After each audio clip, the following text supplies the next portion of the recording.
episode, we will be discussing wheels, how to mount your sprocket correctly, and toolkits.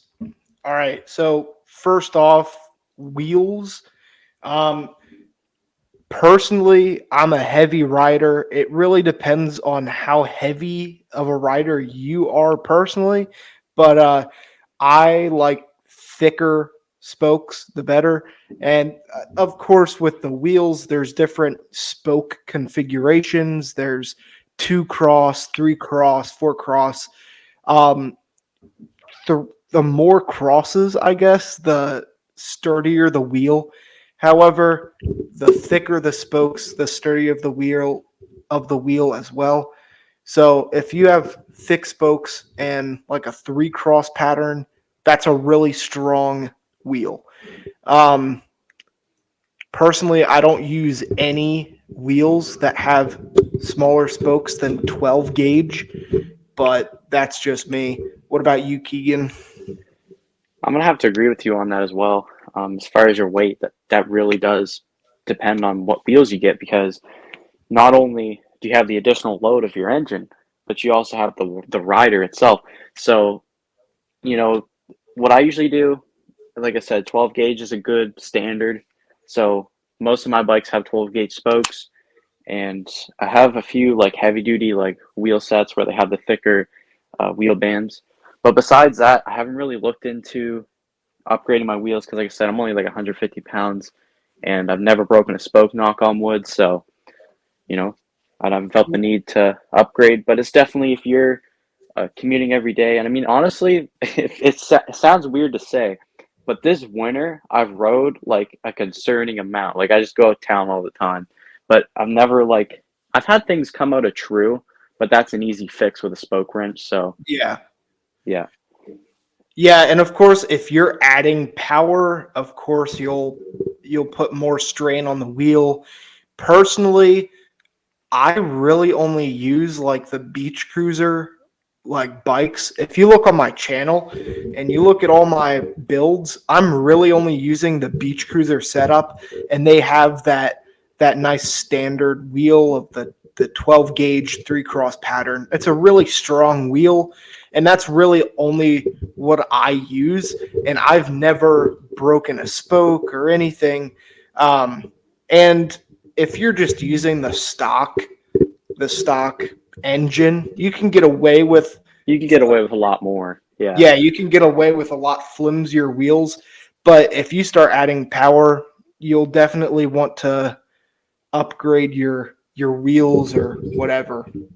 Yeah, because I think beach cruisers are kind of underrated. Because honestly, the bikes that I have the most enjoyment of riding for comfort wise is my beach cruisers. Because literally all I do to them that's a little bit different is I keep the coaster brake. Now a lot of people are freaking out about that, but then I weld on a front disc brake mount, and then I run disc brakes. So basically, 90% of the time I use my disc brakes, but I use the coaster brake to also help not wear down the disc brakes as fast, if that makes any sense. So I use them to work together, and the way that the bar sits back, like on the handlebars, like you have your standard cruiser bars, or you can put flat ones on it if you choose.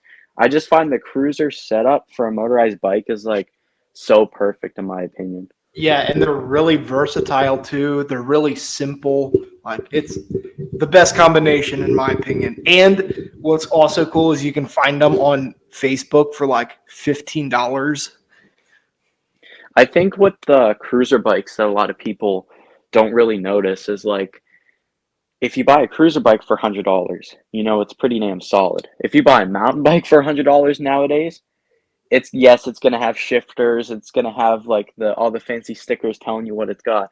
But the reality is the quality of those components, they have to cut costs somehow.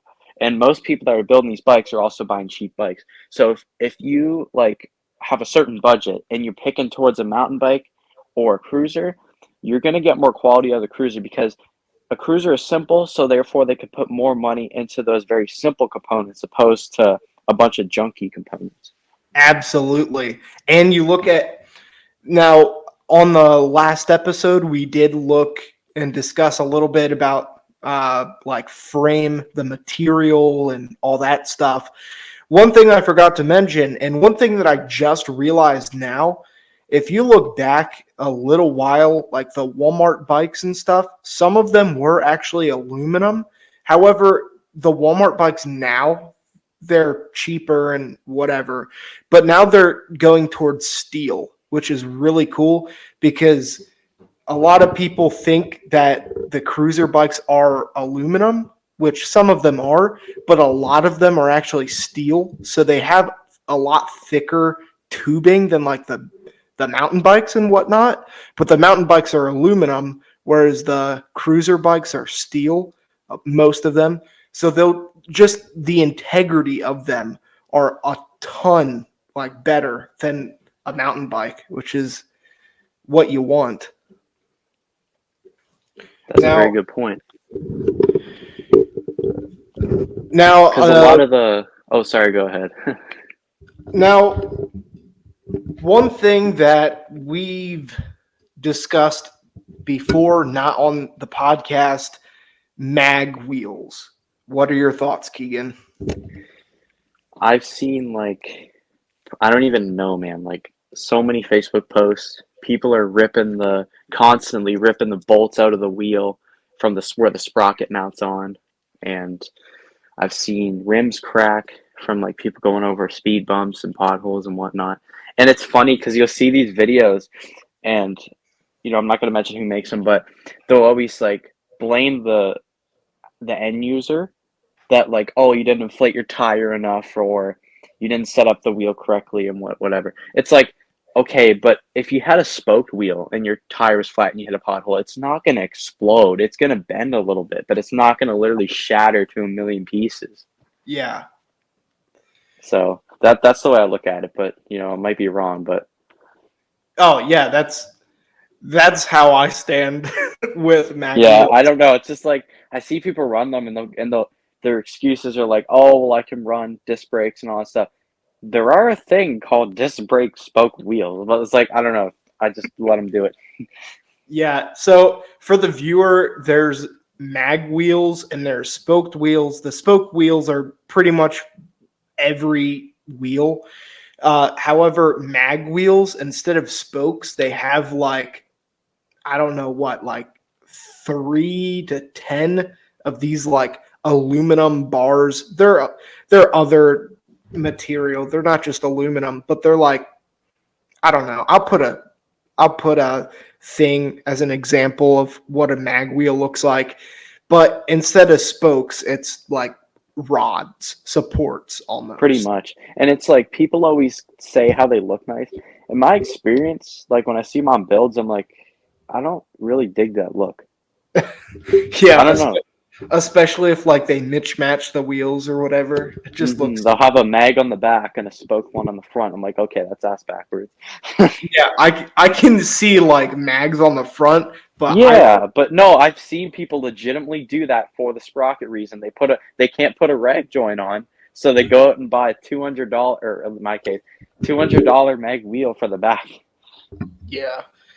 Now, one thing that, and I've addressed this, I haven't put it on the channel yet. I actually do want to do that, but one thing that I've argued about mag wheels and why they are superior to spoked wheels is that you don't get the tension that you do with the spokes, which is really what gives a spoked wheel its integrity. That's true because when and that's adjustment wise too. If you go over, let's say, a pothole or something, or I don't know, you have a really powerful motor, and over time it kind of screws up the wheel. Well, you can always adjust that with spoke wheel. Like when I got my F-Zero when I first bought it, I opened it up and I spun the wheels. I'm like, holy crap, these things are like square.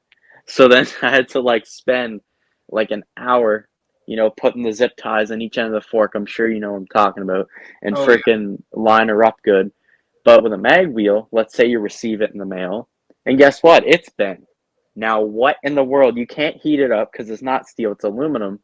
You compromise aluminum when you heat it up.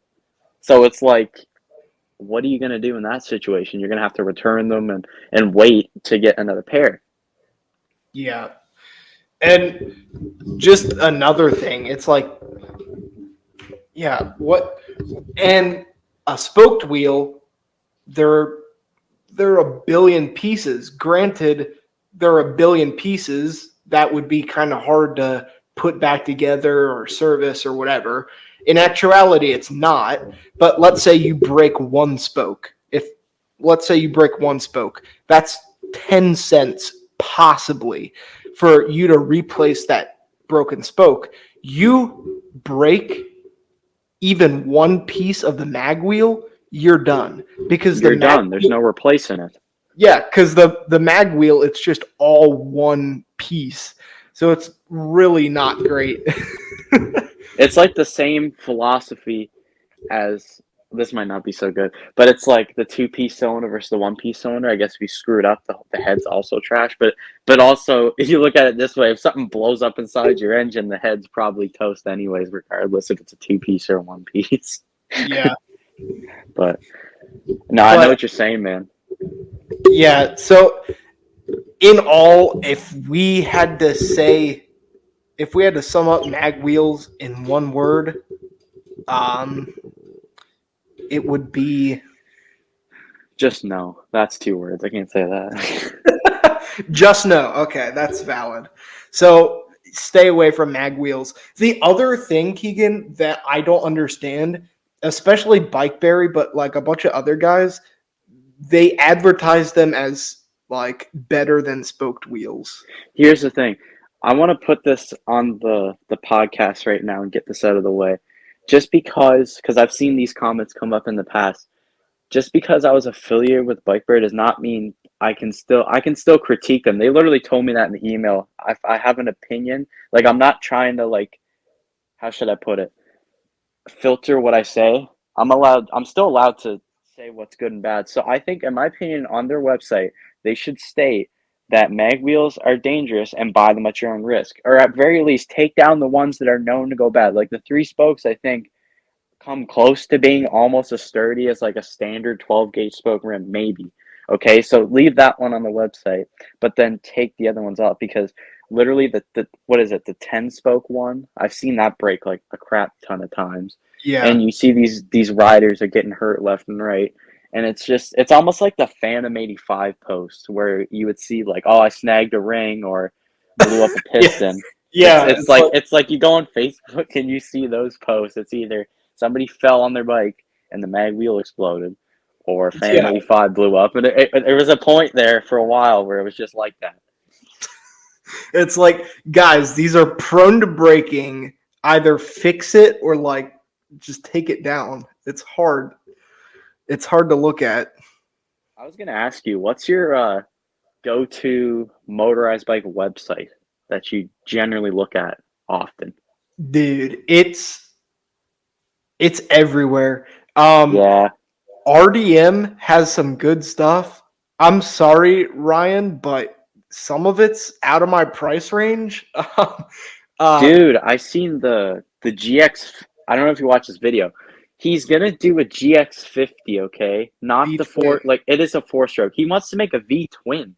Yeah, that looks I cool. thought that was dope. That looks really cool. And what was it? The something that he's selling is like $6,000 or something. Yeah, Dude, what? I'm trying to remember what the hell that was. dude. Well, he had a while back. I noticed there was a twin cylinder like kit that he This made, thing. This and thing.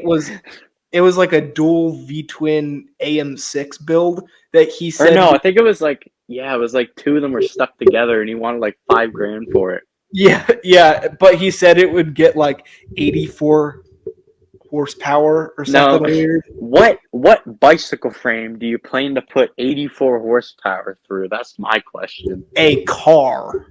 Exactly. Have you ever seen, speaking of car, have you ever seen that video? It was like a Dodge D50 like Predator 212 truck, and Yeah, this yeah, I've like seen kid, that. yeah, and this kid like drives it and it's so sick. Yes. Yeah. Absolutely. Um, so what now that we've now that we've discussed Covered wheel wheels. now that we've covered wheels, how do you like to mount your sprocket, Keegan? Okay, so for a rag joint setup, I'm gonna be completely transparent on how I do things. So, you first thing that I would do is if you have yourself a caliper, I recommend checking the they're called pineapple pieces, the little rubber circles, I guess. You want Yeah, to check the thickness and make sure that they're relatively in the spec. Now I don't know exactly what the spec is, but what I'll do is I'll like measure one side and then measure each corner and then see how far apart they are. And then I'll get like a belt sander. If you don't have a belt sander, you can do it by hand. And basically, all I'm trying to say is get those pieces as flat as you can because it'll make the setup so much easier. So then we move on to putting the bolts in. Now everybody always has problems where they're trying to put the nut on, it falls off or whatever because their fingers are too big. What I usually do, and I've showed it in my videos in the past, is I take duct tape and I tape the sprocket bolts to the sprocket itself, and that makes things so much easier because then you can just flip the wheel over, put your pieces on, and then screw the nuts on. So once yeah, you got that done, then it's pretty easy from there. So then you peel the tape off, and then what I like to do is go ahead and use a drill, right? And put it on like a low torque setting. So like, I don't know, like level three. And then yeah, I'll just go around and start zipping them all and then get the sprocket to where it's butted up against the rim. And then from there, this is where I used to differ because I used to just always use a drill, but now I do it by hand because you can kind of feel it better. yeah, And I'll go around and just start tightening the next pattern. But here's another thing that if you can spare the expense, I recommend it because especially when you get into higher power builds or like you said earlier, heavier weight riders, those bolts that they provide. If you plan on, let's say, putting a smaller sprocket on or whatever, this would be the time to change it. Is get yourself some 1/4 inch by 20 bolts because not only are they a little bit thicker, they still fit through the hole, but they're American made bolts, so they're going to be a lot stronger than the Chinese bolts. Like I found in the past, Chinese bolts, man, like I've never seen this happen until like a few years ago. On my friend's bike, I literally stripped it out, removing it because the nylon that was on the nut itself was stronger than the metal that was yeah, on the bolt. So yeah. literally, like I went to take it off and nothing happened, so I had to cut it off. Regardless of that, if you can get some better bolts, and then once you got it all together, then you just start tightening it by hand. And then what you're going to notice is even if you do like sand those pieces, it's still not going to be perfect. So what I recommend doing is using a marker and just put it in a bench vise and spin the wheel if you can and mark the high spot. And once you find that high spot, I know it sounds kind of like a rant. Once you mark the high spot, go ahead and loosen the 3 bolts on the opposite side and then tighten those 3 bolts on the side that has a high spot. Then you just keep doing that until you get it perfectly round and true. And then So once you put it on the bike, then you ride around for a bit, and you have to go back and check this because I just had this happen on my cousin's bike not too long ago, and I had it all trued up for him. He's been riding around for a month, having a blast, and I noticed every time I would give it throttle, it would like make this weird clicking noise. Well, not weird clicking noise, but it was like a thud because the yeah, sprocket was literally torquing back and forth. So you yep. have to make sure, and that when the temperature changes, that rubber shrinks. So when I initially built it for him, it was a lot warmer. So then you always have to go back and retighten it. But once you do that, honestly, reg joints are like pretty good for most people. But that's how I stand on it. Yeah, and as you were saying, with like the Chinesium bolts just like disintegrating when you loosen them, I know I Yeah, know it's too. terrible. But yeah, like the thing you were saying with like truing the sprocket, that you have to do that for the viewer. You have to go back and re-true the sprocket. I don't know. What would you say, Keegan? Like 3 times to be safe? To be safe, yeah, like what I do on my builds is so I'll tighten it, go for a ride, uh, or actually 2 rides. Because if you do it too much, then it's like that sprocket is so compressed. Like I would probably say every for the first so like go for 2 rides, then tighten it, go for another 2 rides and tighten it, and then it's usually good after that. Because like I said, if you do it all right away at once, then Yeah. it's just not. I don't know. It's just never worked for me like that because I find once I go back and I tighten it right away, those cheap bolts will strip out. It's pretty much guaranteed. Yeah. So you have to let them. I don't know how to explain it. You just can't be tighten them right away so much because they just can't take the instant torque. Yeah. And for the viewer, the same thing happens depending on your wheel setup and everything. Especially on the rear wheel, you will notice that when you start riding around, at least at first with your engine, with your motorized bike, you will need to true your wheel a few times. uh, I've experienced it, especially on like the higher torque engines, like my Predator 212 bike. I've had to retrue the wheels a few times. They're good now. I haven't had any issues. And the same thing happens. I mean, a regular bicycle, even a heavy duty one, like a beach cruiser with the thick spokes and everything, they're not meant to, especially bump starting, like the little 2-stroke engines. That's what really does it for my wheels, especially. So if you just go around and tighten up your spokes a little bit, true them up, just show your bike some love. It really Yeah. helps. I think before like the way I look at it, before you let your wheel get out of adjustment, like back and forth, while you're doing those sprocket bolts, you might as well tighten up all the spokes as well. And that way, if you tighten them all up evenly before, and the wheel is straight like beforehand, then you're not going to have any problems. But if you wait until it starts warping and stuff, then that's when you're going to have to do a bunch of YouTube videos and try to figure out how to true a wheel. Yeah.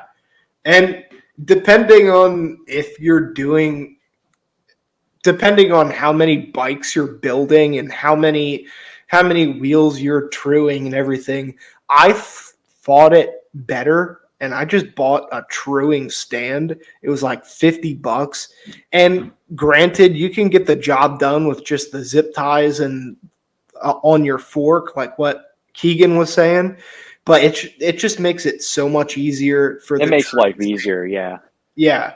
And so, I mean, I've built probably 25, 30 wheels just out of scratch, building it from the spokes, hubs, all that stuff. So it really makes life easier. But I mean, it might not be worth it for you, the builder, if you're just building one bike or whatever. That goes for a lot of tools in this hobby. If you're only doing it once, it's really not necessary to buy it. But I don't know, it's just like as far as the wheel stuff goes, another thing I wanted to ask you is I hear a lot of guys in the background of the community, they're always preaching to grease your wheel bearings 24/7. In my experience, as long as you grease it really good the first time and you adjust the cone nuts properly, why the hell would you go back in there and rip out all that grease and then redo it? It just doesn't seem, and you could totally disagree on this, but it's like I just find it very unnecessary maintenance because you're basically ripping both wheels off your bike, like, and they'll say like once or twice a year, and then by that point, there's other things that can go wrong because you're taking your master link off a lot, and that can become loose and that could fly off. You're Yeah. messing with your brakes to get your wheels off. You know what I mean? So it's just like I find it. I've never done it, and it doesn't seem necessary. But I just wanted to know your input on it. So I wouldn't like excessively grease your wheels and take them apart. I've found it good practice. I do a lot of uh like maintenance before I even put my engine on the bike. And one of those things is, of course, even with brand new bikes, I've made it a habit to rebuild the wheels. If you're buying your bikes from Walmart or whatever, they don't build the bikes very well, and sometimes they over tighten the wheel bearings and all that stuff. So I just go in there. I sometimes even replace the wheel bearings, especially on the rear wheel. Sometimes Oh, I okay. replace the bearings. I'll get the red and tacky. Lucas or whatever, yeah. Yeah, the bearing grease and pack it in there. And as long as you torque it down, like not excessively, but just well enough, and you put Hmm. enough grease in there, you really don't need to go in there like a lot. Sometimes, I mean, I built a bike and it was worn to the ground, and I did need to replace and rebuild that hub like 3 times because it needed it. But I would say if your bike doesn't need it, don't don't do If it. it ain't broke, don't fix it, basically, is what you're saying. Exactly. I mean, well, let me put it this way: you can if you want to, but you're just. I mean, you You're can if just you want making more to, problems. but yeah, you're just making more problems. Because If Yeah, because those cone nuts, you know how very like picky those are. If you re-grease your wheel bearings, and in a way you're kind of changing the tolerances because there's more grease in between the bearings. Like I agree with you. Just when you go ahead and initially set up your bike before you even stick a motor on it, just go ahead and grease it. But another thing too is I literally just seen this happen to somebody. Um, a lot of people don't talk about rim tape, and I think that's really important because the liner that comes with on the wheel is, in my opinion, trash because once you add that extra load of a motor, you see people blowing rear inner tubes out 24/7. So yeah, either use and don't take the word of advice of using Gorilla Tape. Like you can definitely use it. I've used it. It works great. But I found electrical tape works really good also because I mean, you can cut the Gorilla Tape. I just find it annoying, but the electrical tape's already thin. So I'll do about 3 passes of that and it's pretty good to go. It's like set up perfectly. But any kind of like actual thick tape will do it. The liner that it comes with, basically, it's so loose on the wheel that while you're riding, sometimes in between the tube and the rim, it'll move to the side, and then your spoke, like the back nipple of your spoke, will actually poke in the inner tube, and that's how you get a flat tire. yeah. So if this is all just stuff you that are good habits To get into, to yeah. get into, yeah. And just like with just going back to like the rebuilding your rear wheel and regreasing it, it's just like doing excessive oil changes to your engine. If it doesn't need it, like it doesn't make sense to do it, if that makes sense. So Or it's almost like over greasing the clutch cam on your two stroke, yeah, because I see a lot of people that say they'll preach every 2 weeks. Well, every 2 weeks, don't you realize that people, like, it all depends on how much you ride and how much you're pulling the clutch in? Because I don't think a lot of people think about that. It's like, exactly. dude, it's like if you're in town and you're constantly, because I had this happen the other day. I was riding MS440 in town. I'm like, rest in peace to my bucking bar because I was pulling it in, pulling it in, pulling it all the time. But if you're on these like longer cruises, and if you have your clutch set up properly, the clutch cam shouldn't even be touching it when it's fully disengaged. So you really don't have to grease that all the time. It's like Noah said, as long as you pre-grease it before you put it in. And then I would say I usually do this thing where I'll go like once or twice. I shouldn't say once or twice. Once a month where I'll just go check through the bikes, re-grease the bucking bar. But that whole every 2 weeks thing, that is just ridiculous. Like, and I mean, sometimes I'll even stretch out depending on like the season. So like this winter, I'll do that maintenance thing maybe like every 2 months or every 3 months because I just don't. Whenever I take it off, I'll be like, this doesn't make any sense. The grease still looks perfectly red if you use a red tacky, as last time I took it out. So why the hell am I changing it? You Yeah. know. Yeah, I mean,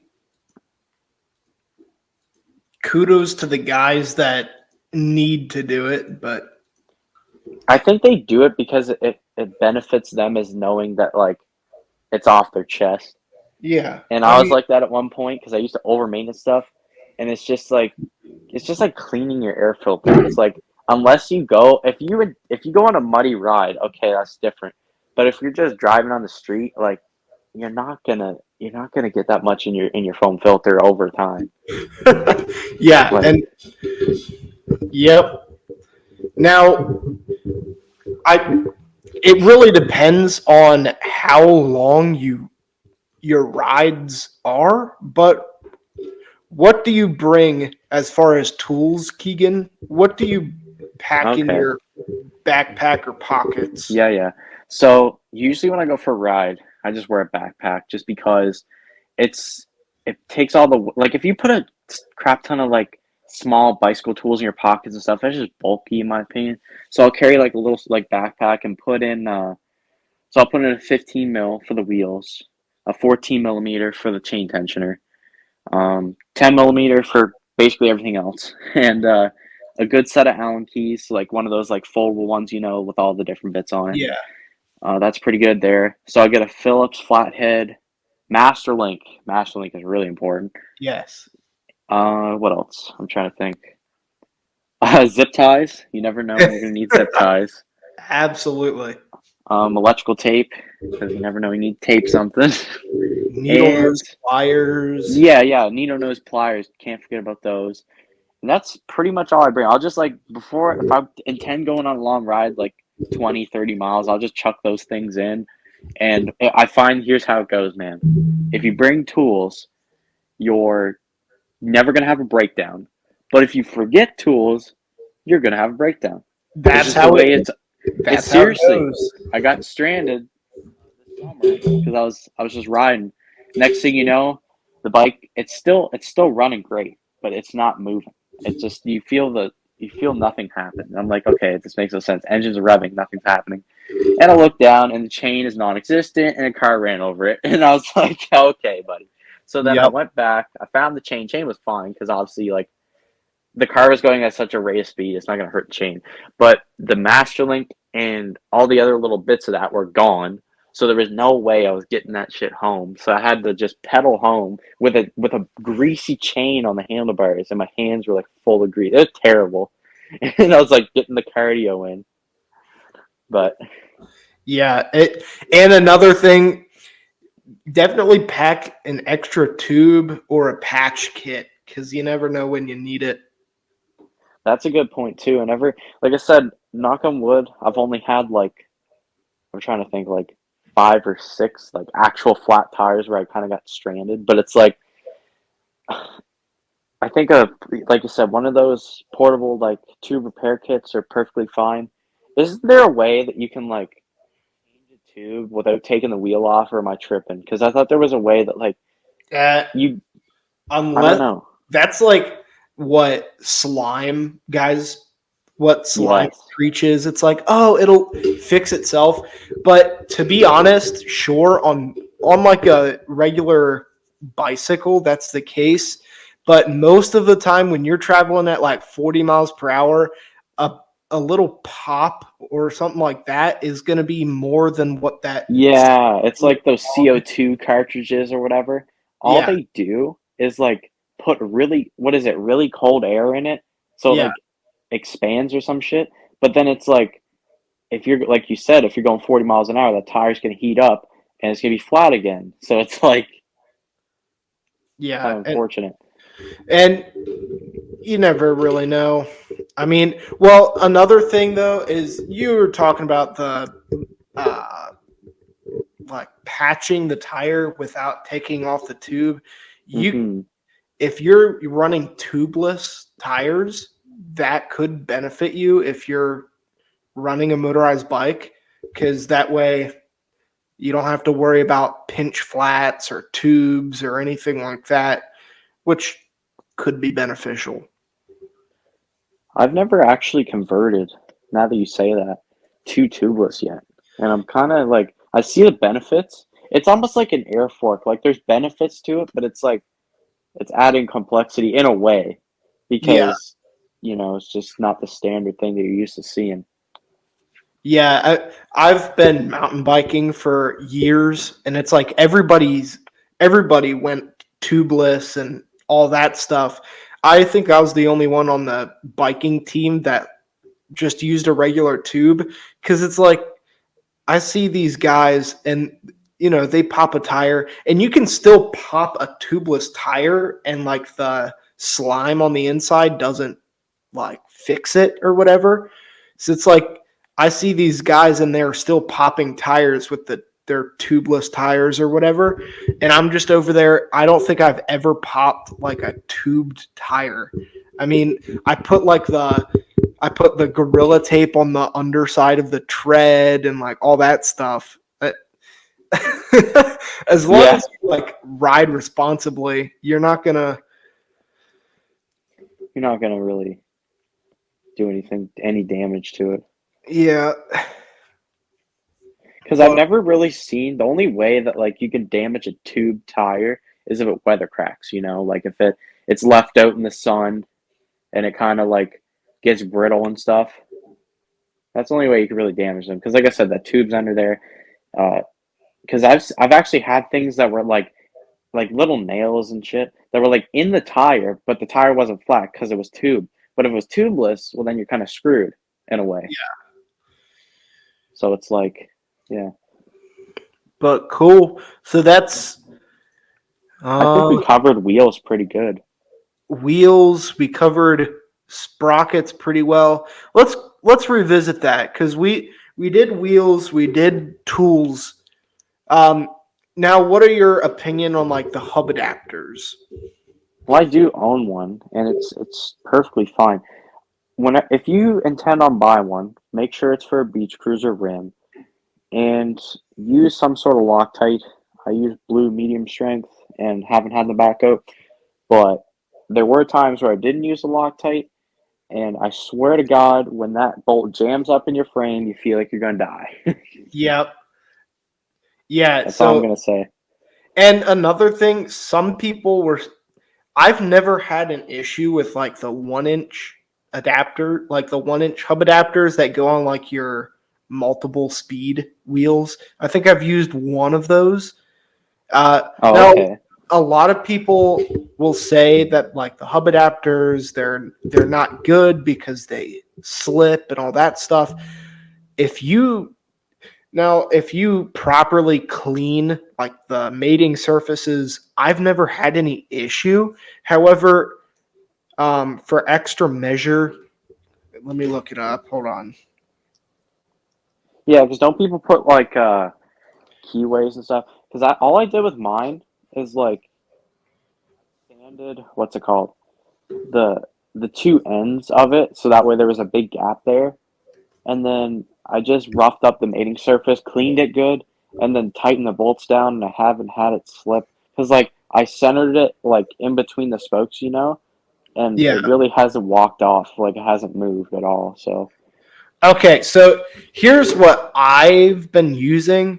Um, Now I haven't tried like the keyway or any of that. I do notice, however, there was one bike, actually my Orange County chopper bike, that was prone to slipping, and I used it's called assembly compound. It's for mountain biking, like grips and stuff. Uh, it's like carbon fiber bits in like oh, a paste, and dude, I remember hearing about this shit. it's made for extra friction. So if you put that on the mating surface of like the hub adapter and the hub, it really helps. And it like Huh, so I've that's been cool. using some of that, and it works really well. Well, I'll definitely have to try that, like if I ever have an issue, because that I remember.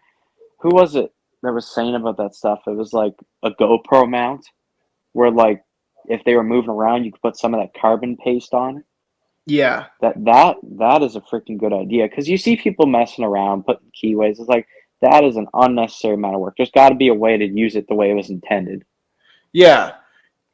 Yeah, and just like So I mean, I've been in the bicycle business well before I've been doing motorized bikes and stuff, mountain biking and everything. And I mean, we use the assembly compound. It's made for grips and stuff. There's a few companies that sell it, but they're made for grips, stems, handlebars.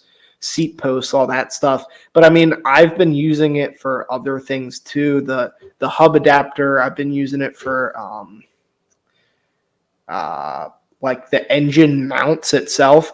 On my felt faker and my Minarelli, the engine mount has, I don't know, it slips a little bit, so I put some assembly compound on there. It just really helps for some reason.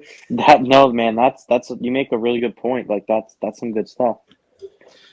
Um, so the hub adapter, there are other hubs that they work on, Bikeberry especially. Now, I am impressed. Some of the products Bikeberry sells aren't so great, but Bikeberry's like assortment of hub adapters is actually impressive. So if you have a hub that you're looking to get a hub adapter for, I highly recommend checking out Bikeberry's assortment because they usually everywhere else they just have the 1 inch and the 1.5 inch, whereas Bikeberry has like a lot of other ones. Um, but yeah, Yeah, dude, there was something. I don't know if you want me to mention on here, but I thought it was a cool thing to bring up.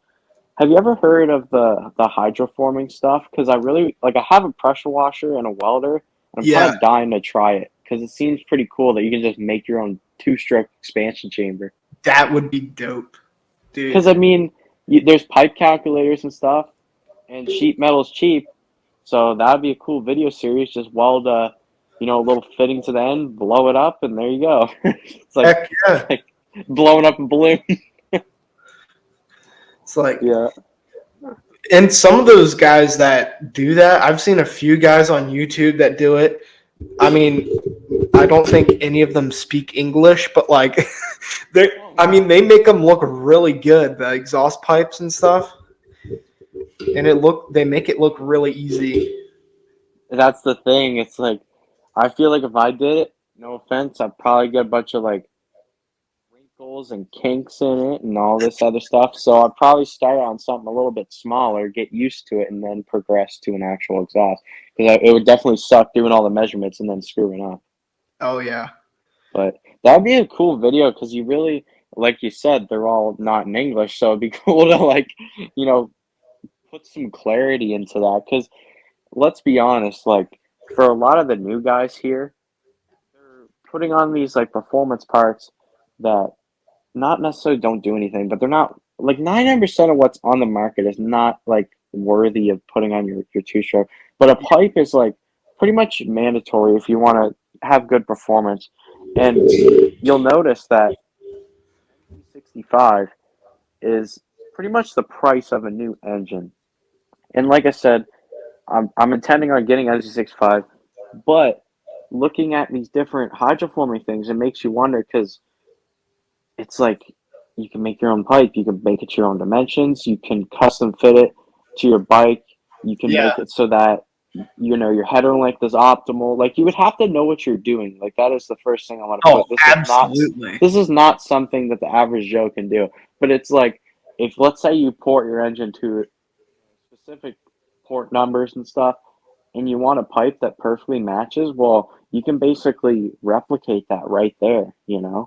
Yeah, and I mean, I'm always up for doing things that aren't usually done. I mean, I did Like that with, putting cylinders on backwards. yeah, like putting cylinders on backwards, running alcohol on my 212 bike, which is very controversial for some reason, as well as putting a dirt bike engine on a On a swing chopper. Dude, changing the game is so much better than doing what everybody else is doing. exactly, dude. Like, It's not like no offense to like any of the nicer builds, but it's like you'll see guys that put Minarellis on felt fakers and they buy the best of everything. But what did you like? How do I say this without sound like an asshole? You don't really learn anything by doing that. Like you buy an engine from Smoller Performance, nothing wrong with that. You buy a felt faker that's pre-built, you put it all together and it runs great. It Yeah, doesn't really give you the full experience of this hobby. There is many things in this hobby that people don't necessarily look at often that I yeah, think if people were to dig into more, it would be more interesting for everybody in the group. yeah. And I mean, I can see if you've built like one or two bikes by yourself, like that's, and then going and saying, I kind of want a bike that just bolts together. That's completely fine. And I'm not hating on the guys that just do that straight off the bat, but it is a whole lot better to like build your experience and, learn how to do it before you just, It's like going into a trade. It's like yeah, if you want to get approved for your red seal, you have to obviously work your ways up the ranks to get all your skills in. But it's like you can't just go directly towards that and be a red seal mechanic, you know? yeah. And even like mountain biking, for instance. I mean, I know there's other instances, but like if you just go right into the hobby and you don't really know anything and you go just throwing money at it, you're going to learn less and most likely even have a worse bike than if you went into it and started from the ground up.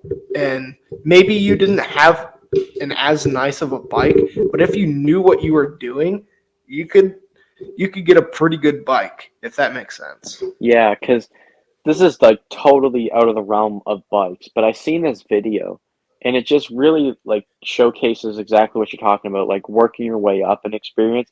This Yeah. guy had like a 1964 Mercury Comet and it's like a viral video, you may have seen it. It says beautiful red one, 1200 horsepower blower sticking out of the hood, you name it.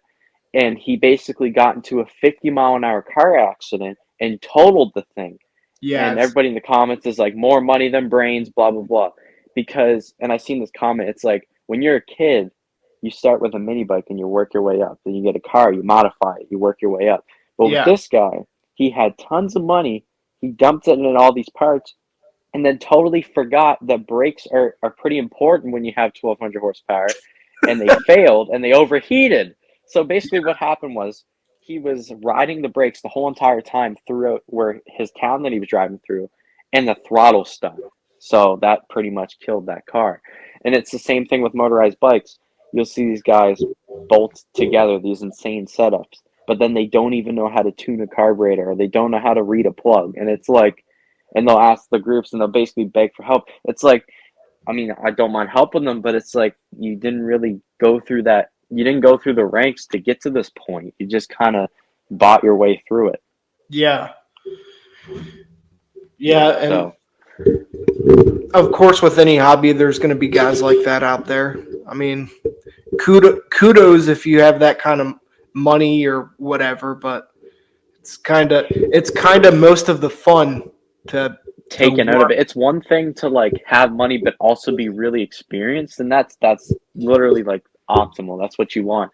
But if you just have money and you don't even know what's inside the engine for like internals, like what's got in it, then it's like it kind of defeats the purpose of the hobby, because the whole purpose of the hobby is to get into small engines and learn every little thing about them, you Yeah. know? Yeah. Cool. And another thing. Oh crap! I just forgot it. No, no, that's fine. It'll come to you. You I'm got trying to think anything of other else to stuff. add? Yeah, I'm trying to think of stuff that we can talk about on here, because I think the viewers, they like the structured like question based stuff, but they also like just hearing us talk about whatever. Yeah. So I don't know, man. I'm trying to think what the next build is going to be, because I see you doing this crazy stuff and it's making me want to do some crazy stuff. Yeah. Yeah, because it's like I've always done two-stroke stuff and I've never really done any four-stroke stuff. And it's not that I don't like them. It's just I I don't know. I've always just built two-stroke stuff and gotten really familiar with it. Like honestly, I was looking on Amazon and stuff, and I just seen It's a 395 XP saw engine or saw top end, but it's 58 millimeter piston. I'm like, that would be cool. I can't even lie. Like Yeah. 58. Like I did the calculation. It's like 108 cc's. It's like holy crap. Have you seen? It's called the MS 880. It's a. What? How many cc is that? It's the biggest saw like ever. It's 120 cc's. 7 or some shit. Yeah. Yeah, Could you even fit that in a widey bottom end? I wonder. Because I feel it. Like I don't know. I'm just putting it out there. like I'm sure that would destroy your bike. Like I, Oh yeah, most definitely. But it'd be cool if it even worked. well, oh, Like that with reminds strict. me of have you seen anything else? Am I missing something, or did Build Break Fix just put the dual cylinder MS 460 out to pasture? Dude, I've never heard anything about that. And like maybe that's what OP1 Zilla was getting all mad about on that live because he was lying about stuff. I don't think he was lying. I overheard a comment that like it had too much power and it was like breaking the frame or something. I don't Yeah, know. But it would be cool if he could get that to work because I mean twin cylinder MS, what is it, 460? That'd be pretty sweet. dude, that's like, yeah, that is pretty dope. And he was even building like the really stretched out bike for that. And I'm like, dude, this is actually happening. I was getting super excited. And then it's been like what, a year now? I mean, he's gone through health issues and stuff, but I'm still kind of bummed that we haven't seen it yet. But whatever. Um, but yeah, back to like the four strokes and stuff, dude. I I always did two strokes, and I mean I like two strokes, dude. That's where my heart lies. But up until I did the 212 build, I never realized how much more maintenance like two strokes are. Like it's like my 212 bike, besides putting it together, I haven't done anything to it. That's a pretty impressive. Like, well, I mean, I've trued the spokes and Yeah, but the tension. engine itself has been solid. Yeah, and what's even crazier, the previous owner of it. So I bought it used, and I abused it, and then I put it on that bike. But before that, it was on a generator, and before that, it was on a mini bike, and then before that, the guy put it on another motorized bike, and he dailied it for like a year, and then And it it's got still going. to me. Yeah, it's from 2017, and like that's the date that's marked on the inside of the case of the engine. So I'm like, this engine has seen a lot, and yet it's still running mint, even with like alcohol and stuff. It's crazy, Yeah. So did you have to like jet it differently with the alcohol? That was my question. dude. It's so hard to jet with alcohol. um, so what I did was I took the original jet sizing. I don't know off the top of my head what they were then, but I multiplied them by 1.2, like 20% pretty much, 20% increase. And then I went from there because if you try just running ethanol is what I'm running. If you try running that with like the stock jetting on like 87 octane, it'll run so lean it won't even start. Oh So like, wow. yeah. Yeah, that's the issue that I was having. And then I looked up on the forums, it's like, you got a jet a lot richer. So I did that, Hmm. and I mean it works. But the only thing, and some people were bringing this up too, ethanol is really not a good fuel in terms of like practicality. It's so Doesn't it take a long time to warm up or something? dude, it takes forever. So it takes like 4 or 5 miles of just cruising before it just like Dude, gets I would go insane if that's how it mine gets was. like I can go. My community is exactly 1 mile loop, and I'll Yeah, go about 4 or 5 times around, and I can full on palm the cylinder, and it's still like it's still bearable to that's touch. insane. Did you port the head yet or whatever? Not yet, sadly. I Not mean, yet.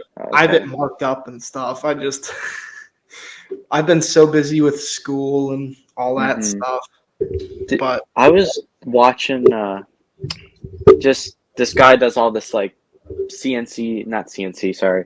Like he ports aluminum heads for like small blocks and stuff. And yeah, he said that you gain a lot of CFM by just doing a good valve job. yeah, Like a 3 degree or 5 degree valve job. He said that like overpowers doing like light cleanup on the cylinder head itself. I thought that was kind of interesting because a lot of people, take out this here, smooth this, that, and then you hear just valve job because like what? But it's true. Like he did a dyno test. I think it was on like a 350 or something, and he picked up 25 CFM by just doing a 5 degree valve job. But then I think taking a 60 grit wheel on all the ports and stuff just to clean it up, he only gained about 5 CFM. yeah, So I thought that was pretty interesting. yeah. I mean, I haven't gotten into the porting yet on the four strokes. I mean, I know a good bit of the two strokes and whatever for porting those. I'm out of my element, to be honest, at this point for doing the four strokes. I know it's just kind of pretty simple and just kind of smooth everything out, increase the airflow while not touching the valve seats and everything. I just haven't done it yet. And That's true, yeah. well, I mean, and going back to like the alcohol and stuff, I mean, I really didn't do any more than jetting, and right currently I have the ignition timing set at stock. Uh, but I mean, I can increase the ignition timing a good bit more without like overheating and all that stuff. Running ethanol, which is pretty cool. Yeah, Uh, that's a good benefit because it's so much cooler burning of a gas that it can take more timing. that, but also it's a lot more stable.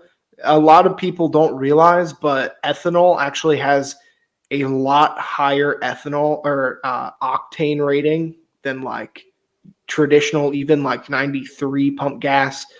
Um, I'm not running straight ethanol. I'm running E85, so it's 85% ethanol, which the octane rating is about 98, something around there, which is pretty high, and it makes it a lot.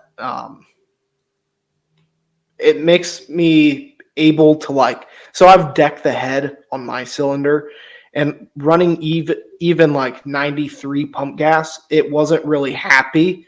However, when I switched over to the E85 tune, it runs so much better. So it's I just always, as far as like fuel additives go, I find it funny that like people put octane boosters and they're like two strokes with low compression. It's just like why?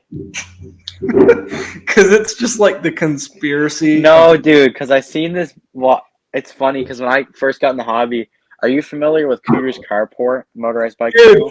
I think every Dude, time we talk outside of the podcast, you bring up Cooters. good reason why. There's a good reason why because he's your standard Florida tweaker doing crazy shit.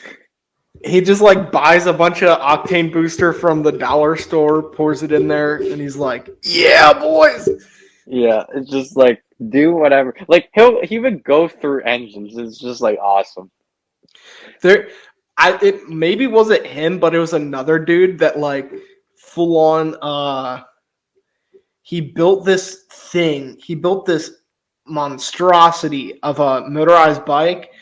He slapped it on an old like giant mountain bike, that like a rigid bike, no suspension, and then he spray painted the entire thing green.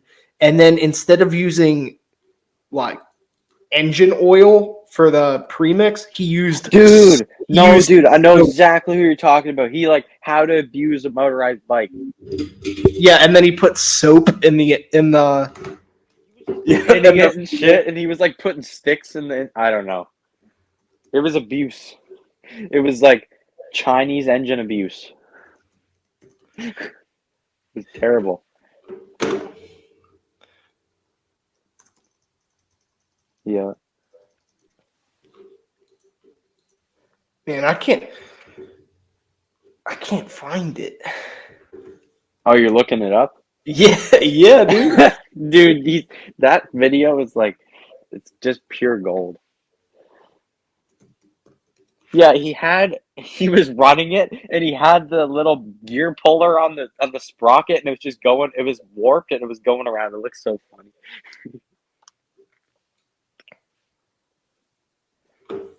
Dude, I don't know even what to search. Yeah, crazy dude revving bike with green paint job. Dude, okay. You found it. I did not find it. I found it's titled "I Went a Bit Too Far," and it's from Jesse Pitt's Pit Stop. Dude, if you're watching this, congrats on freaking putting a car muffler on a motorized bike. Wait, no. What is this channel? No, what is this channel about? Um, No, I don't know. bro, okay. That name sounds familiar, bro. Oh man. Okay, so he's freaking putting everything on the exhaust. I seen a guy put a Traxxas muffler on it. Yeah, I saw that too, the nitro. Yeah. So yeah. pretty much this dude just like makes random crap.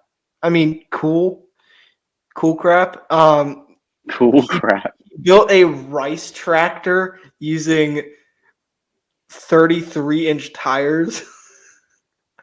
That's Okay. out there. I'm sending you his channel right now, dude. Okay. This is like I'm from West Virginia, hillbilly country. Not quite. You can kind of hear my accent, probably, the viewer. But stuff like this just makes me happy, you know? So Okay. Jesse Pitt's Pit Stop, if you're watching, congratulations, my dude. Oh yeah. Standard redneck. Oh, Standard. dude, with the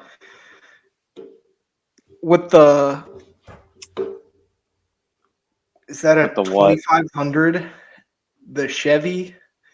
Oh yeah. Oh yeah, dude. You can't have the little 1500. You gotta have 2500. Oh, dude. Heck yeah. Ford guy dumps water in my gas tank. Okay. I gotta All right. I gotta stop giving this dude my shout out. Dude, honestly, like, do you find when you get more advanced in the hobby, you don't watch as many motorized bike videos as you once did? Uh, I would say the opposite, actually, but Dude, I don't know if I'm just like not sick of it, but it's like I got to a point where I was watching so much motorized bike content where I got sick of it. Literally.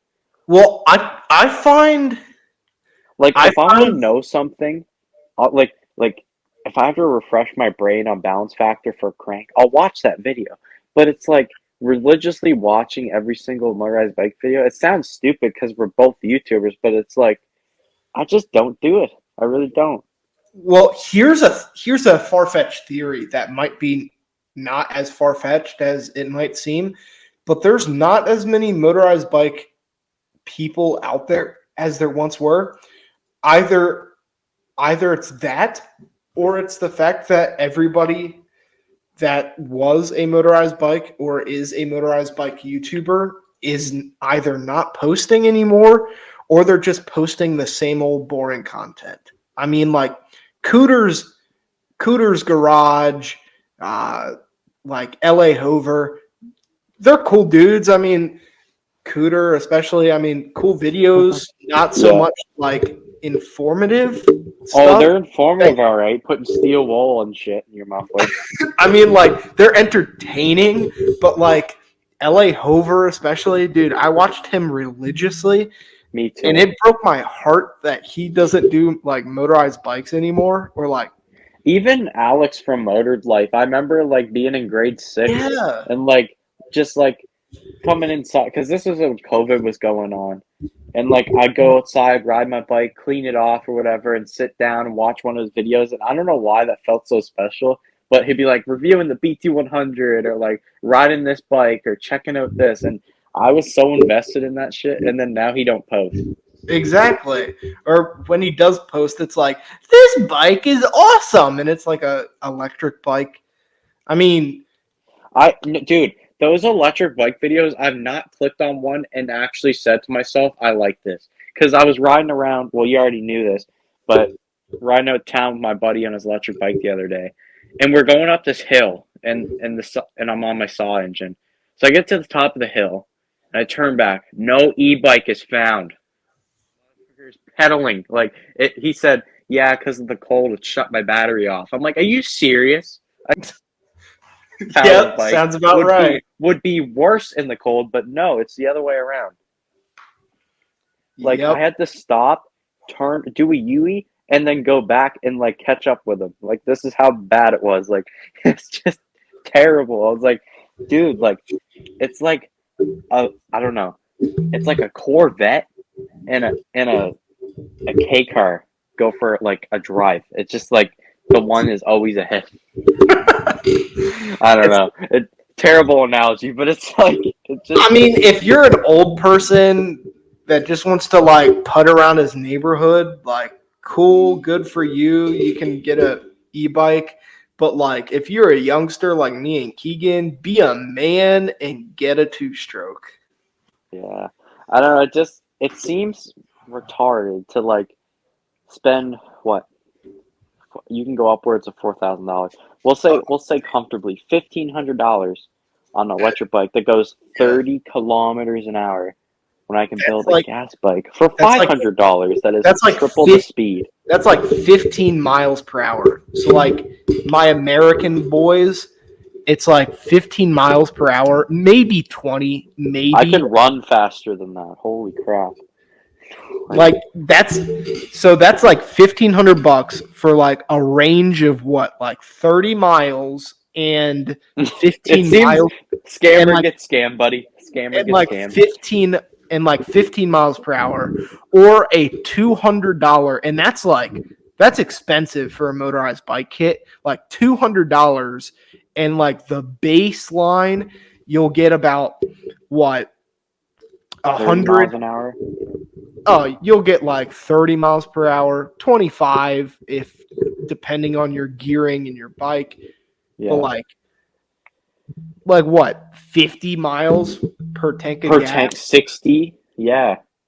Like, come on, Dude, it's not guys. even it's not even comparable. It's like and it's hilarious cuz he's like you should build me one. And I'm like you're at the point now where you only got like a year's worth of time before you get your car. I was like just keep your bike. I was basically like telling him that like, you know, you just keep riding that old e-bike until it dies. Because Yeah, it's just like, no, it's not enjoyable, dude. Because at least when I go out with my gas bike friends, we can enjoy a ride together, whip around town. It's cool. But when you're constantly like pulling your clutch in and trying to keep it alive because like this e-bike can't stay up, it's just like, bro, come on. Like, because I remember we were going on the straightaway and like I said, go ahead for a bit. And he was like pedaling full out. And I was like, bro, I'm literally idling. My engine's about to die. Like, do you know when you like on a saw build when like you're so close to like how should I say it? you're not holding the throttle on. It's making that chug sound. That's Yeah. what it was doing. It was going duh, duh, duh, duh. Like it sounded like crap. So then I just gunned it full throttle and like flew by him at like 70 kilometers. I was like, this is crazy. Heck yeah. Yeah, and then I did a burnout too in the parking lot. That was kind of wild. Nice. Yeah, Yeah, I almost died. I was about to film it, and then I decided, nah, it's getting late and dark. I'm not going to do that. And then I'm not riding my 212 bike any longer until I get tires for it, because the tires on it are just like the run of the mill ones that you find on a yeah, like Huffy beach, or something. like you find on a beach cruiser, and those things have been ridden into the ground. Like you can almost start to see like the metal Metal. Yeah, fibers and stuff. It's so bald. And yeah, dude, those tires. It's like your bike skipped leg day. It's like 212 felt faker with beach cruiser rims. yeah, Like it's just I mean, I don't crazy. have the beach cruiser rims on it. Still, I have the beach cruiser rims actually on the Minarelli bike, which is sketchy. Oh wait, what do you have on it now? Oh, dude, okay. I have to send you the links to these. These are fantastic wheels. CDH, if you're Dude, because I'll watching buy this, them. please sponsor me. So they're 10 gauge spoked wheels. They're thick boys. Let me see. Dude, I want to get some Max's hookworms, man, because I got one on the back, but it looks retarded because I don't have one on the front. The hookworms are fantastic, but I actually found one that's like half the price. It's a combo thing on Amazon, and it's Hmm. really good. All right, Dude, those I sent you thick those slicks are cool wheels. too. The I know what? Robert, the thick slick tires. Robert used to put them on his a lot of the bikes he built. Yeah, those are cool, but I mean, for West Virginian roads, they would. Yes, they would suck. Currently unavailable. Well, that sucks. But they look insane. Yeah, I have them on my bike, and the spokes are 10 gauge, whereas I Those think are motorcycle spokes by the looks of yeah, it. whereas I think the spokes on the Gemini wheels are 11 gauge. So these are thicker than Gemini wheels. That's going to change the game because everybody automatically says Gemini, and I agree with them. Geminis are awesome wheels, but if these become like available again, then I'll definitely look into them. Well, they're available for me. I don't know And I'm why. on .com. I'm on .com too. I'm not on Canada's Huh. one. Dude, But no wait. I might. I'm gonna go look because I actually remember coming across them. Now that you say, maybe they're available on .ca. I don't know. because CDH power. visit the CDH store. Oh, the actual. Yeah. It says that they're on the store, but I'm Oh, look what I just ran into. 24-inch mag wheel, $159. wow. What a steal. Yeah, I don't know, man. I'll have to look But into it. But those those look sick. they are sick. The only downside though, they're two cross spoke pattern. Oh, A lot of people are saying that's a major downside. Though to be honest though, the 10 gauge spokes redeem it. they Um really do. Because, like, have you been on them, like, any amount of miles? Like, how they feel? dude, they feel fantastic. Like um the other wheels that I had on them, like I built them myself, and I mean, I know that sounds kind of sketchy, but I can vouch that I'm a pretty good like wheel builder. And even those with like fully tightened down 12 gauge spokes, the rim had just play in it. These have no play whatsoever. Like even if you like smash them side by side, there isn't any play, but just like the torque on the wheel from the 212 bike, it gets it bends the spokes and the wheels a little bit, whereas on these 10 gauge wheels, There's none of that. It's really cool.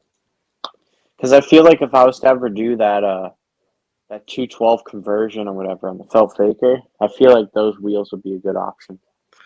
And I mean, they're beefy, and they're the integrated bearings too, and they're really Yeah. high quality.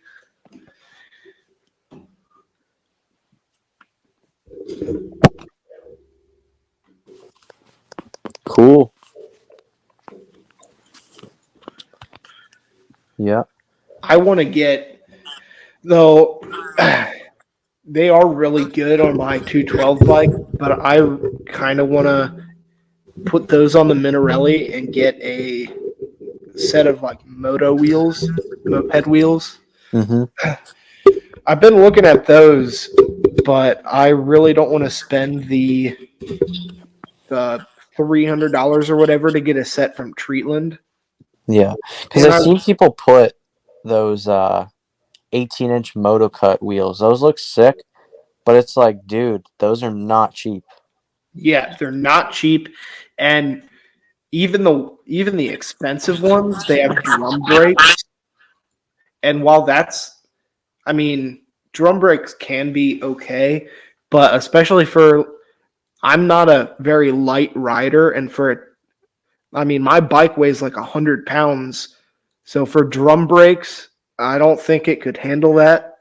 No. Well, and you like those Smolik brakes or whatever, so those would be Yeah. more better, yeah.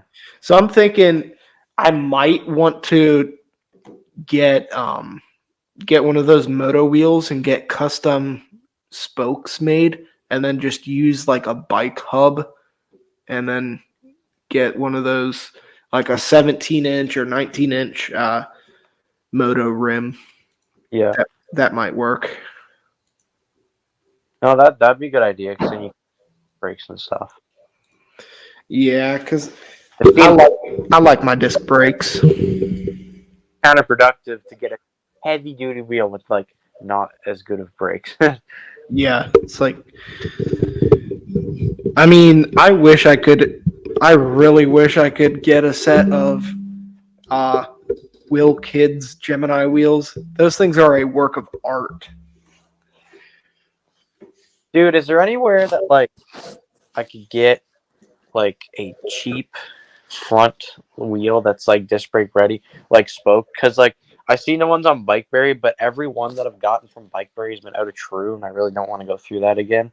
Is there any other website? No, because here's the thing: I did my disc brake conversions on both the cruisers, but I wanted to like maybe do them on some other bikes. So I was just wondering because I can do the like I don't need a fork because like I just do the welding and stuff, but I just need the wheel part. Like, what do you recommend? Is there like an eBay store? Like, what are you thinking on that? Do you have a truing stand? I could make one pretty easily. Okay. Yeah, I mean, so when it comes to like building wheels or just buying wheels, I find it so much cheaper to buy like the rim separately and then buy the spoke separately and buy the hub separately. Hmm. Or like even on your bike, let's say you just want to run disc brakes, Yeah. an entire front wheel that's disc brake ready, that can be like $60. I think the cheapest I've ever seen it is on Bikeberry, and that's what, like 60, $70. Hmm. It's like $90 after shipping. Yeah.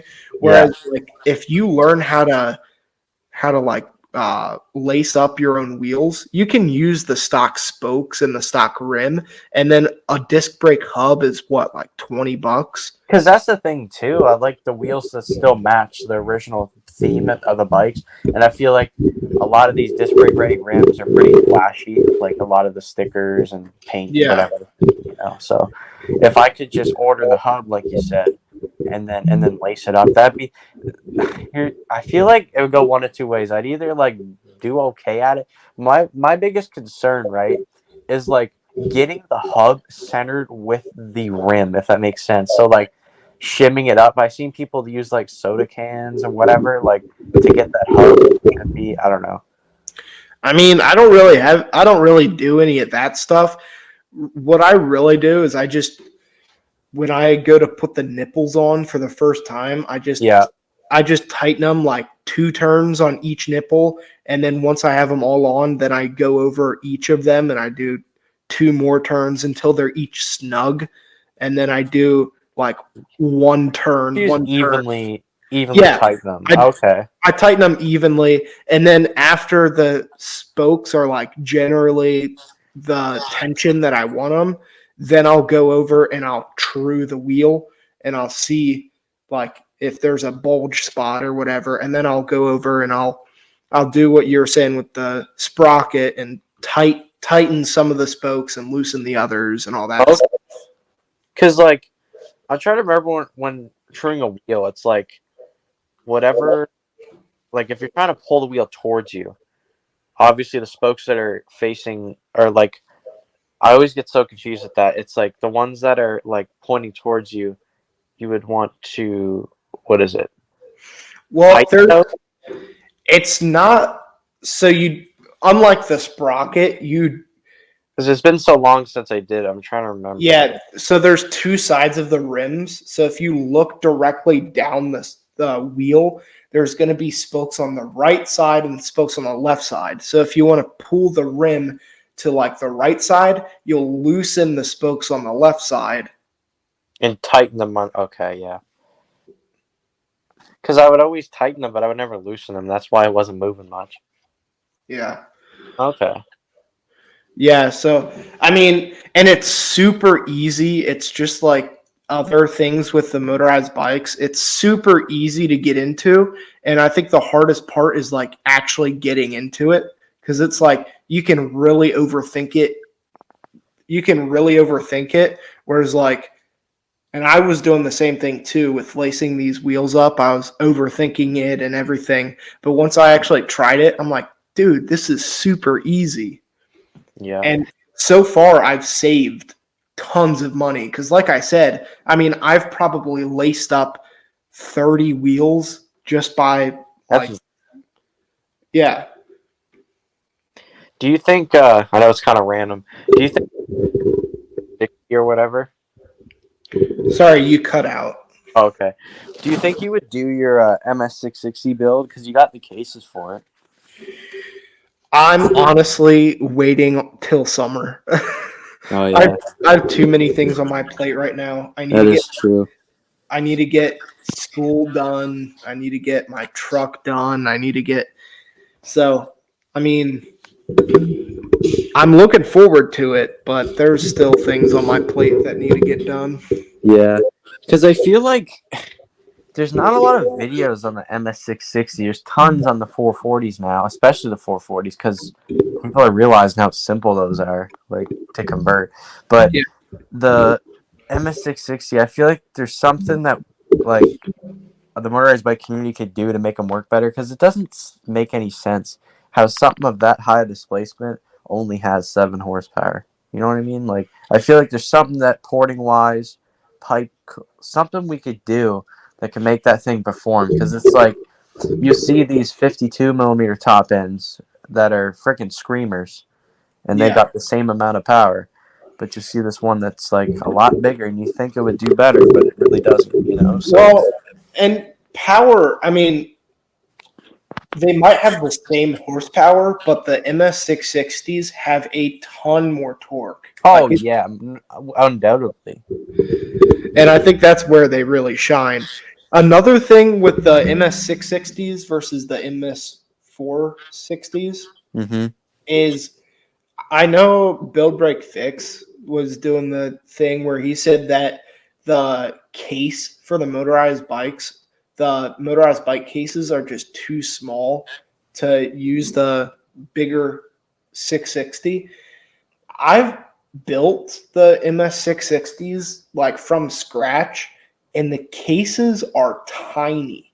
Like if That's you what I was gonna. I was so confused when he was on about that, because I was like, the the chainsaw cases. I mean, they got a different crank and stuff, yeah, but they're not that big, dude. like they're not at all. They're like yeah, Yeah, they're because I have a much. Husqvarna one, and that is so tight. Like, there's no way that's what's to do with it. I think honestly, the full circle like crank is definitely screwing up some stuff. But if that's the case, then all the other saws should work crappy too.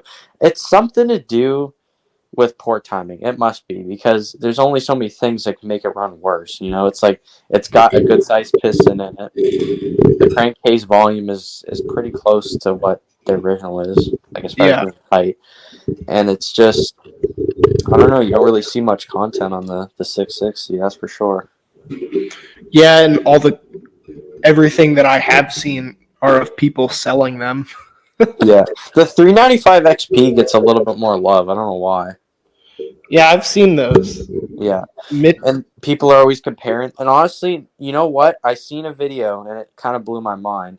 It was a Piaggio versus a 395 XP like acceleration one. yeah, I And saw that. dude, it actually kept up with this thing. So it's making me kind of want to go that route too, 395 XP, because they just seem to really freaking work good. Yeah. Oh, one thing that I really want to do, and you have a horizontal Minarelli. Yeah. Have you seen Mark James? His Dude, yeah. But those you need stroker cranks, and I just didn't want to get into all that. yeah, That is cool though, like a 90cc or whatever it is. dude, that That'd be cool. that's killer. And the power band on that is just like a regular Minarelli bike, but it But just it's has bigger. so much torque. Yeah. Because it's just the Minarelli, like, I mean, I've owned it for a lot longer. I gotta get some freaking Viton seals because it pisses me off. Crank seals keep blowing out. But if I ever take the case apart and take those crank bearing seals out, and then this should be good. But that's besides the point. I just find the Minarelli is so high strung and so picky with stuff, and it's just refreshing to have the saw engines where I can just take it out and go for a ride, not worry about anything. That's the same reason why I've kind of fallen in love with my 212 bike. Like Yeah, I'll and like it's I just a like different working form on of these. it I like working on these two strokes. Like to a certain point, and it yeah, becomes but at the annoying. same time, it's like, man, I'll just like be out there working all day to get this clutch or whatever working on this Minarelli, and then I'll be like, okay, well, at the end of the day, let me just cruise on my 212 bike. Yeah, and that's the thing, dude. I've been having so much clutch problems lately. I don't know, like whenever I find it like gets really cold like this, it just totally screws up the clutch pads. Cause like I had the Minarelli clutch all adjusted right, and I was going into the power band, and it slips like a crate. Like it's insane how much it was slipping. It's like whoa, I don't feel any kind of pull. Like it just revved. Like it just went Yeah, insane. Same with my Porta Chanadol. Was going along. I hit like I don't know how. With a fully slipping clutch, I hit 40 miles an hour. Like I don't know how that even happened. Like it was literally like anything over half, it would just slip. So at half throttle, I was hitting 40 somehow, like that's or like 38, that's 38. like my bike. I'm Yeah. running a SAF clutch, like an actual one, and I think I need to get softer pads or something because it's not having it. It It's not, bro. Have you had any good luck with the green ones or whatever? The I'm green. honestly just using the stock. Yeah, same. I, Because I want to see like anybody who's watching this video and you're still at this point. Comment below if you've tried the green clutch pads, because I've like, heard what that do you like, mean? What do you mean the green ones? well, there's like the black ones that are in most stock engines that work just fine. There's those clay ones that Yeah, suck that I've never had luck with, and then there's these new type that came out that Ethan Smolik uses in his Minarellis, and I overheard that like when they take a while to warm up, so they slip on like startup and stuff, but then they're fine. So if anybody has any firsthand experience, definitely say something, because they're like $15. They're relatively cheap, and I feel like they're good for any kind of like hybrid stuff. huh? And I think a clutch plate goes a long way too, like a better one, Yeah, because my my Chanadol and like the felt faker that used to do the same thing. Like whenever it got cold, it started slipping the clutch. Then I put on that better plate, and boom, it just like instantly fixed it. It's pretty insane. So I think if you're having clutch issues with the stock clutch, I wouldn't go to the 3-spring right away. There's definitely nothing wrong with it because me and Noah both run those type setups. But I think putting better pads on with the addition of a better plate is like the first option because it's like pretty much bolt-on stuff. You don't really have to take your clutch shaft out, remove springs, mess with bucking arms or bucking bars, sorry. And it's just, I feel like for most beginners that are watching this video and you're having clutch problems and you're tightening the mainspring, it's not doing anything, and you have an upgraded motor, then do that swap for sure. Yeah. So Yeah, and I mean that's one of the reasons why I went ahead and got the SAF clutch instead of making my own is because I mean sure it'll have like the same relatively the same like grip force, effect, yeah. but at the same time the main reason why you want to upgrade your stock clutch is because of that clutch plate. The clutch plate just warps and all that Mm-hmm. stuff. It's uneven. It doesn't have a very good mating surface with the It pad. don't, because I took one off not too long ago, and one side was like butter smooth, and the other side had like the little nubs on it, like the Yeah. indents or whatever. So it's like they're uneven to start with, and it's funny because I remember when I got the oh my god, the clutch plate from Bike Break, it literally had RDM on it. Like they had the balls enough to put RDM on it as a real plate. And I at first I felt bad because at first I thought it was an RDM one, and then people were correcting me in the comments. So I was like, okay, whatever. And then it's like, ain't that kind of like copyright or like not allowed? Dude, yes. And I've seen Bikeberry do it a lot. They just did it with the pedal chopper, engine mounts for the Orange County chopper. Like Yeah, they do a lot of that stuff. Like Bikeberry used to be good. I mean, they weren't really good, but like they no, have some good products. dude, like their jets and like just stupid little shit like that. They got a lot of selection, Yeah, but and it's like like, their hub yeah, adapters, like I said before. yeah. But like, yeah, their exhausts are Pretty, trash. dude. Like if they're watching, the best thing that company could do is take all the flexible crap, take all the banana pipes off, and put on some like legitimate. I'm not even talking MZ clone, like some good like jog pipes that are made to fit, or Exactly. some good MZ 65s or like dirt bike inspired exhaust, because those are what people want. They don't want to waste their money on this other stuff, and it's just like I've tried different exhausts and stuff. And dude, another thing I want to touch on. It's funny how uh I've heard this about other like with other people's engines. The CC like matching the pipe. I've honestly so I have CR80 on one of my bikes. It runs awesome. But then I also have a 125 pipe on the Minarelli. And I think honestly, pipe size really is just when it comes down to it, in my experience, it's more RPM based than it is displacement. Because Yeah. you could have a 100cc or 98cc like Frankenstein like saw build, but if let's say you have it geared so it don't rev high, like you have a 20A2 sprocket on it, then that 125 pipe ain't gonna work with that. It's just how it is. But if you put a 125 pipe on a high revving Minarelli with a big sprocket, then I notice a difference. Because like I had the small sprocket on the Minarelli, and I was like, dude, there's no power band in this. Because I remember riding around, and or at the time I had a jog pipe. That's what it was, and I had the smaller sprocket and it wasn't getting to its power band. So I thought this is freaking mid, man. Like this is like China doll power, and then like built China doll power. And then I messed around with like you got those reed stuffers for me. I got that in there and then put a good pipe on it. And then I was like, wow, it just woke up. Like it literally got out of bed and it was like I want to go for a run. Like it was very fast. Yeah.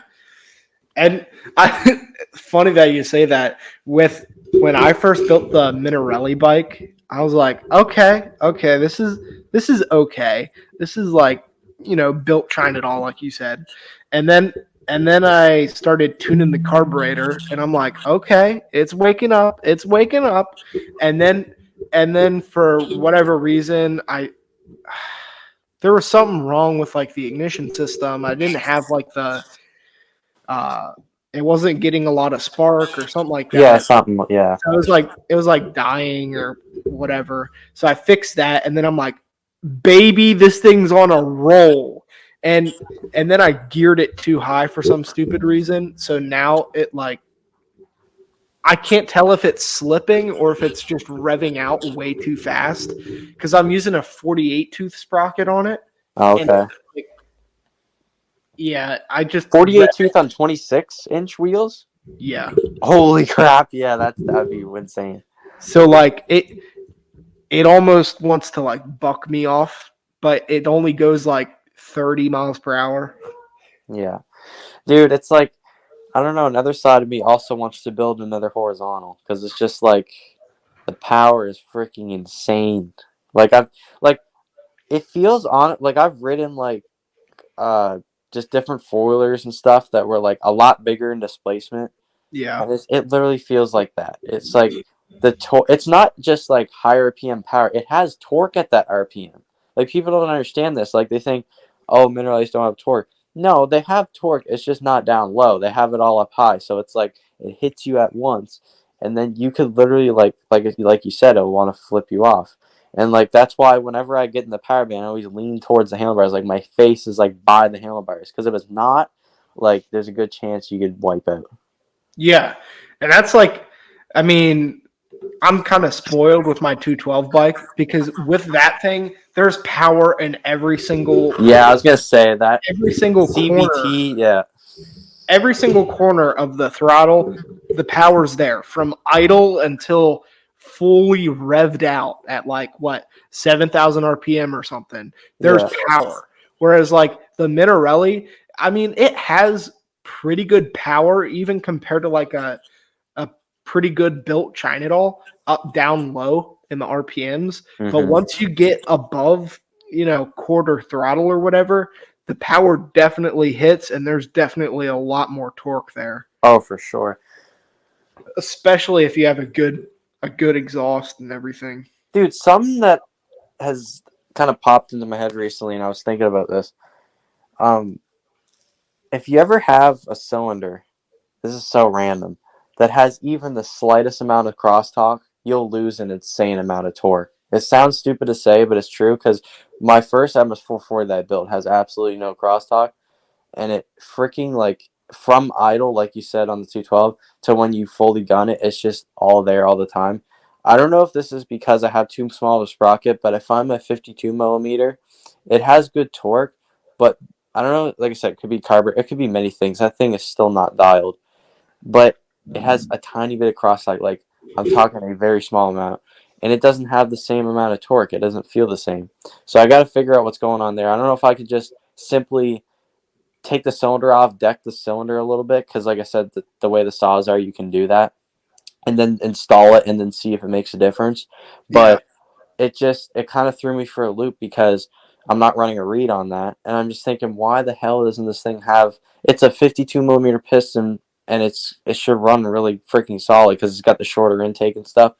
And Yeah. and like I said, once you get past that little bit of a torque dive, like where it doesn't make so much torque, then it screams in the higher PMs, and then you're hitting like crazy speeds. But it's like I gotta figure out what that whole crosstalk thing is, and I could just simply add a reed, but that's the whole reason why I like doing the saws is because they're simple. Yeah. There's no head gasket to worry about. There's no reed valves to worry about. It's very like if you have an air leak on a saw, you pretty much look at your intake boot or your crank seal. That's literally or your case gasket. That's like about it.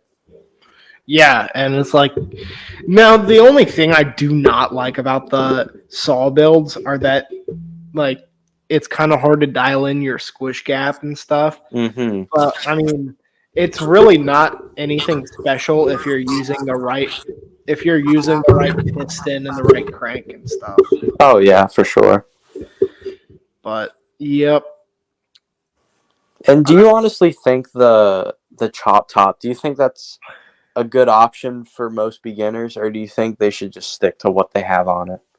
For like the chainsaw builds or the Yeah, for the chainsaw builds, because I feel like the everybody before they even try to tune it like perfectly, they're always like saying, "Oh, I'll throw CNC head on it," but it's like the CNC heads that you're throwing on, man, are like made for 47 millimeter pistons.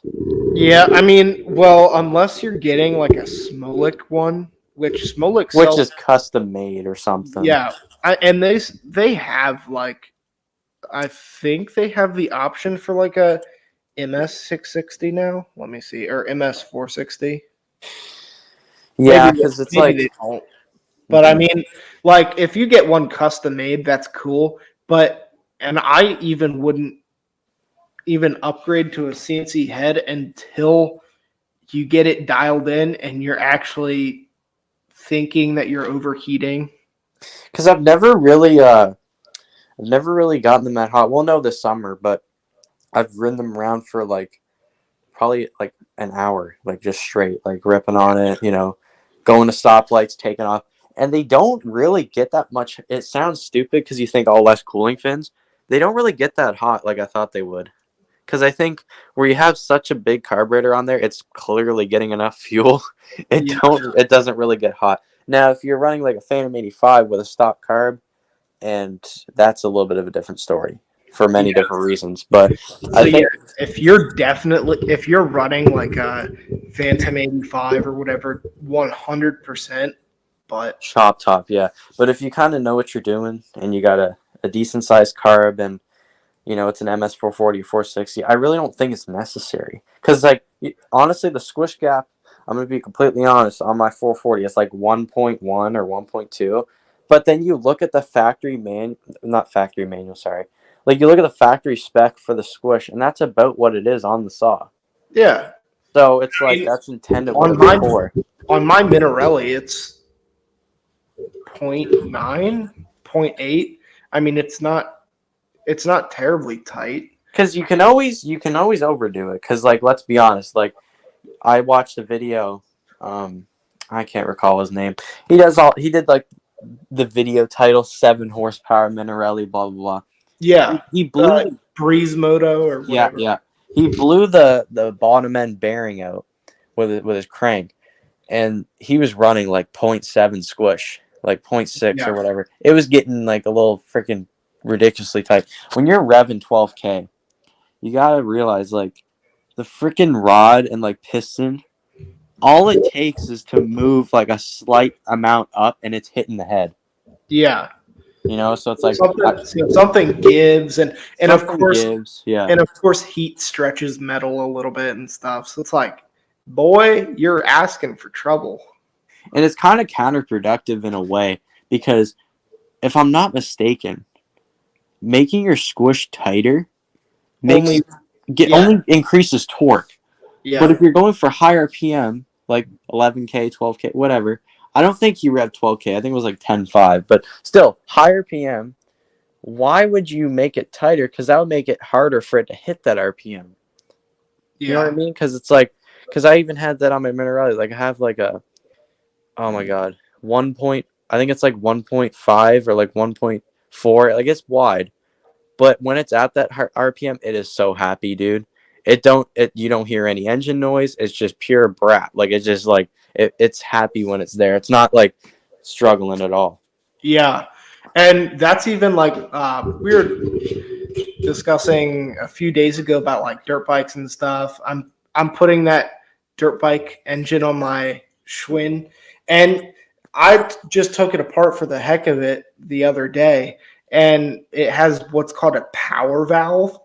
Yeah. And I don't know if you're familiar with that, but it plays around with the exhaust duration, but it also decreases like compression Oh, uh, really? I never knew in like that. in the higher RPM. Yeah, Okay. uh, yeah. For some reason it also decreases. It Well, doesn't. the exhaust port would be a little bit larger, so it wouldn't Yeah. have to build up as much pressure, I guess. So it But does, so it does that and effectively decreases compression a bit in the higher RPMs. And I mean that thing is happy, yeah, but it dude. also it also gets a ton of power in the lower RPMs. Yeah, I was thinking because where I'm more into two-stroke stuff. Do you think that because the felt faker bike is kind of it's just got a China all in it? Do you think it'd be kind of cool if I was to do a water cooled setup?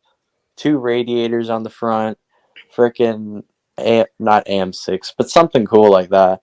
I wouldn't do 2 radiators. Or one. Come on, man. I mean That'd be cool. that would be pretty cool. Yeah, it looked legit.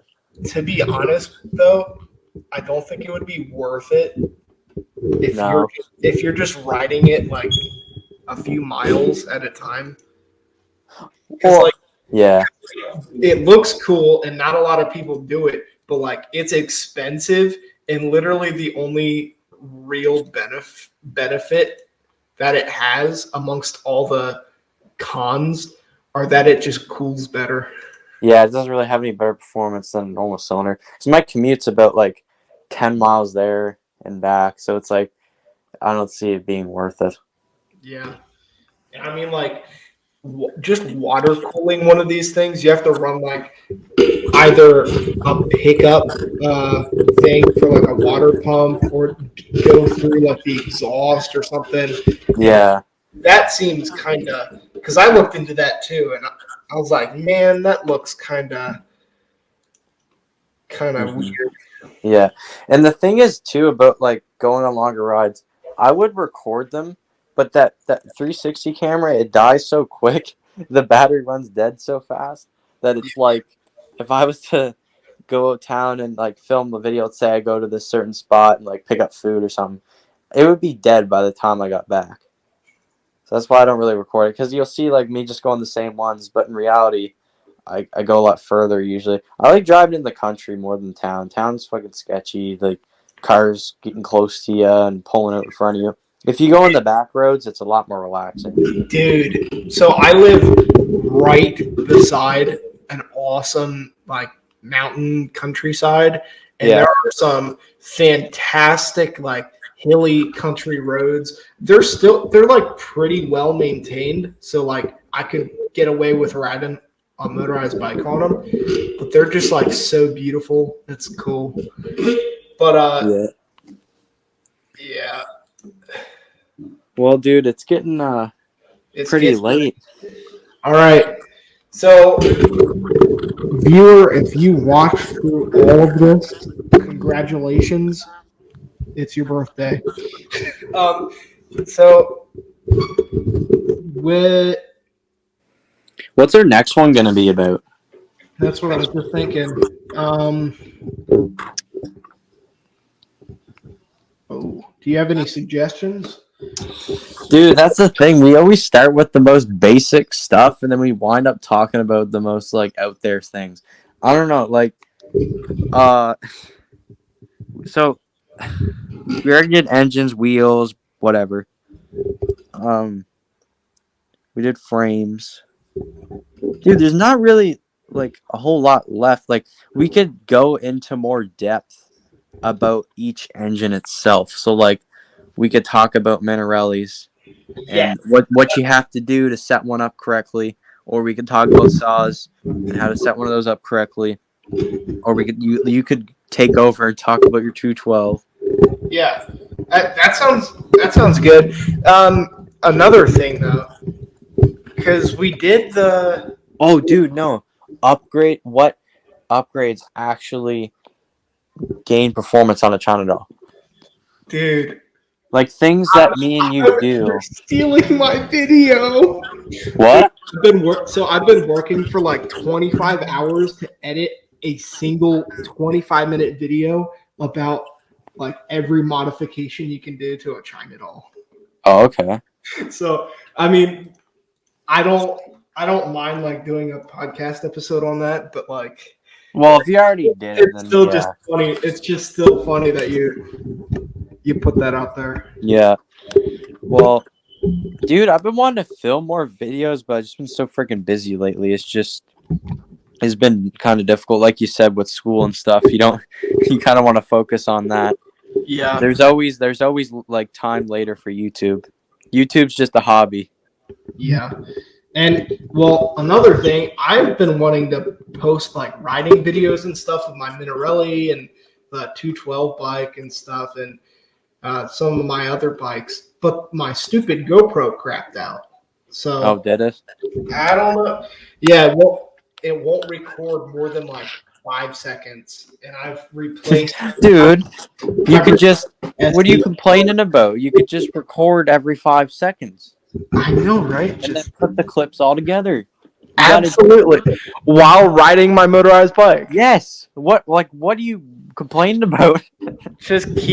I just need to hold the record button. No, get over it. No, that's crazy. I don't know. All right. So, boys, if you want to see any specific content, that you want us to cover in the Dem Bike Boys podcast, let us know in the comments below, or I'll put a poll out there for you guys. All right. Say bye, Keegan. Peace out. All right. See ya. Bye.